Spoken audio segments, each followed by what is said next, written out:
Bienvenidos a un podcast más. Soy Darwin Sebastián Sansores y estás en Tú me oyes, yo te escucho, un espacio donde aprenderemos sobre diferentes temas y podrás opinar al respecto. En este episodio estaremos platicando sobre un tema que no siempre es tomado en cuenta, de aquellas personas que son conocidas como cerebritos y que en las escuelas y la vida diaria no se le da la atención necesaria. Así es, estamos hablando sobre personas con aptitudes sobresalientes. Para esto, comenzaremos hablando sobre los mitos y realidades que por años han envuelto a esas personas. Se ha llegado a pensar incluso que solo una proporción muy baja de la población puede resultar agraciada con varias habilidades o talentos, y solo en ese caso se consideran que los sobredotados sí existen, pues serán solo aquellos genios que muestran cualidades extraordinarias o inimaginables. Hay muchas ideas erróneas que al transcurrir el tiempo se han formado en torno a la imagen del sobredotado. Sin embargo, las investigaciones realizadas durante los últimos años han empezado a demostrar que un buen número de supuestos antes considerados válidos hoy en día son solo mitos. Entre ellos está la típica: es un fuera de serie. También que tiene todo para hacerlo. Nunca tienen dificultades en la escuela, siempre gusta mucho de la escuela, siempre obtiene buenas calificaciones, al profesor siempre le gusta trabajar con ellos, disfrutan sirviendo de ejemplo para sus compañeros, es un sabelotodo y que no necesita la ayuda de nadie, entre otros mitos. Es por eso que considerar a una persona como sabelotodo puede acarrearle a veces más consecuencias negativas que beneficios personales. Entre las realidades que una persona con aptitudes sobresalientes vive en su día a día están: el niño sobredotado puede presentar dificultades específicas de aprendizaje, debido a que al ser detectado como brillante se le suele atribuir desinterés. También que suele pensar que por su alta capacidad de resolución de problemas son niños o jóvenes muy maduros, principalmente por su forma de pensar y atender al mundo. Sin embargo, a pesar que en el campo cognitivo sobresalen, su experiencia emocional no aventaja a su edad, por lo que siguen siendo inmaduros en muchos aspectos. De igual manera, bajo determinadas circunstancias no desarrollan todo su potencial.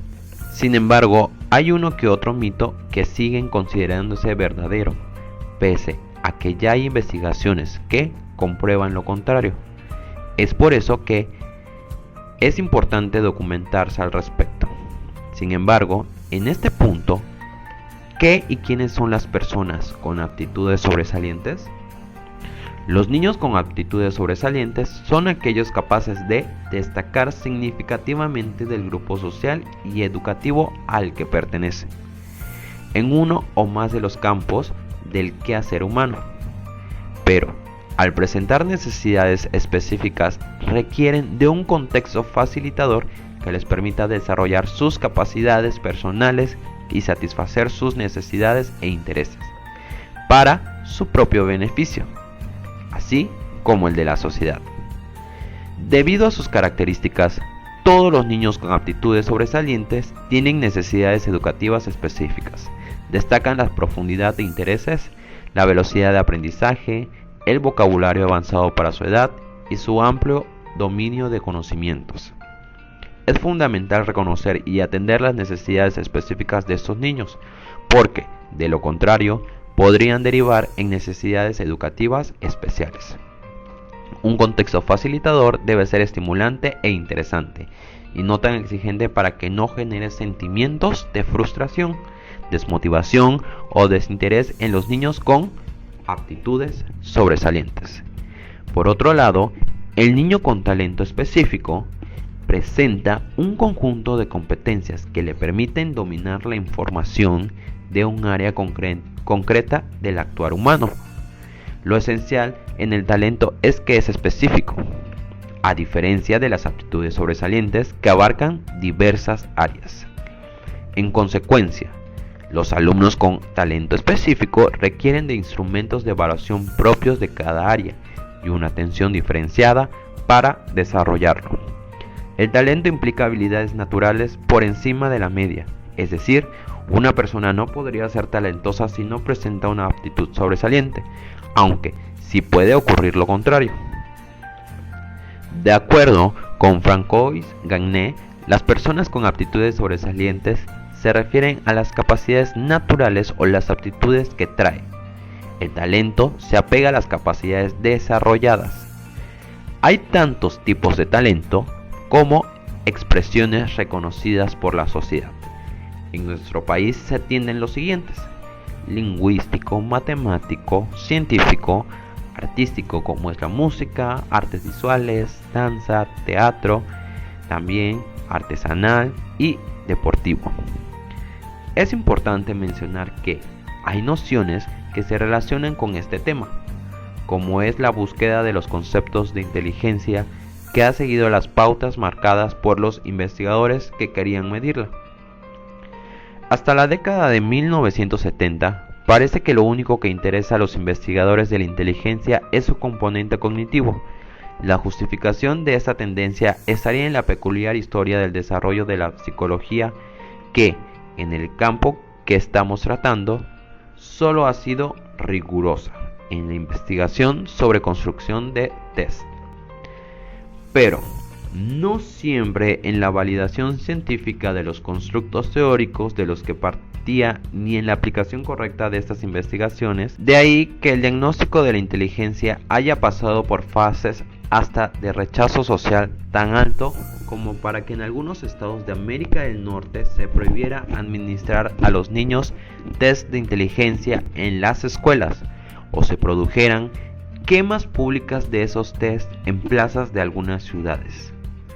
A partir de los intereses de los investigadores, podríamos establecer la siguiente clasificación de modelos de inteligencia.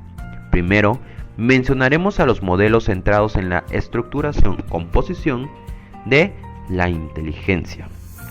El interés ha sido la búsqueda del factor o factores que dominan en el constructo inteligencia, sus relaciones, identificarlos para medirlos, establecer sus relaciones y, con base en esas medidas y relaciones, poder describir diferencias interindividuales. El siguiente está basado en modelos centrados en el funcionamiento cognitivo de la inteligencia. Sus intereses están basados en el conocimiento de los procesos mentales que dirigen las acciones para intervenir modificando cognitivamente las estructuras, de manera que la medición favorezca otras estructuras más apropiadas y más complejas que permitan mayor autonomía a las personas en el aprendizaje y en el conocimiento. Por último, los modelos centrados en la comprensión global del desenvolvimiento social de las personas en la búsqueda de su felicidad como necesidad vital. Ello conlleva necesariamente la consideración de que el funcionamiento de las personas en sociedad se produce mediante cognición y sentimiento, predominando en algunas situaciones comportamentales otras dimensiones diferentes a la cognición. El desarrollo armónico de la vida de las personas, el éxito social, académico, afectivo, profesional, no puede ser explicado solo a partir de una concepción monolítica, factorial de la inteligencia, ni tampoco con el solo funcionamiento de una adecuada estructura cognitiva para analizar o ejecutar cualquier realidad técnicamente bien. No hay realidad que, al ser conceptualizada por la mente humana, no vaya acompañada por la asignación de un valor, un sentido que le otorga el que la conceptualiza. Muchos comportamientos, capacidades, consideradas excepcionales, no son producto exclusivo de la cognición. Las personas son capaces de operar inteligentemente en facetas que tienen componentes de muy diverso matiz. Gardner introduce su modelo de inteligencia múltiple, en el que considera las siguientes variedades distintas de inteligencia, como es la inteligencia académica, determinada por la capacidad verbal y la aptitud lógico-matemática.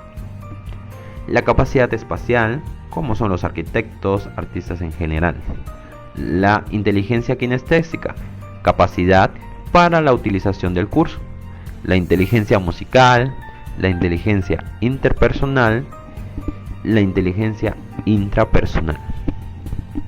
El modelo cognitivo que aún prevalece constituye una visión reduccionista del funcionamiento mental, que no acaba por explicar la función de los sentimientos en la vida intelectual, ignorando muchas de las facetas humanas que no dependen de la lógica de la razón intelectual, sino de los sentimientos que acompañan a la vida y que determinan más exactamente la cualidad de la información que recibimos.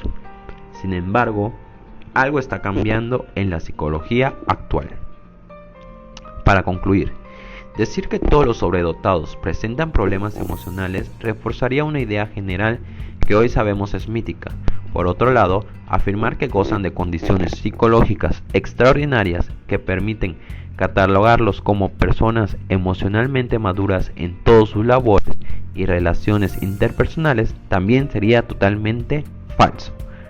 Como es de esperar, los niños sobredotados presentan diversas necesidades para desenvolverse en el medio familiar, educativo y social en el que conviven. De ahí que discutan con sus padres, profesores o compañeros por las actividades que se desarrollan en el salón de clase, el tipo de programa escolar en el que se encuentran y diversos aspectos de su vida personal. Es por eso, y muy importante, que como docentes estemos preparados para dar el acompañamiento a las personas con aptitudes sobresalientes, con el fin de que puedan desarrollarse plenamente y construir sus aprendizajes de acuerdo a sus intereses y nivel educativo. Esto fue todo por el capítulo de hoy, dedicado a las personas con aptitudes sobresalientes. Les recuerdo mi nombre, soy Darwin Sebastián Sansores y estás en Tú me oyes, yo te escucho.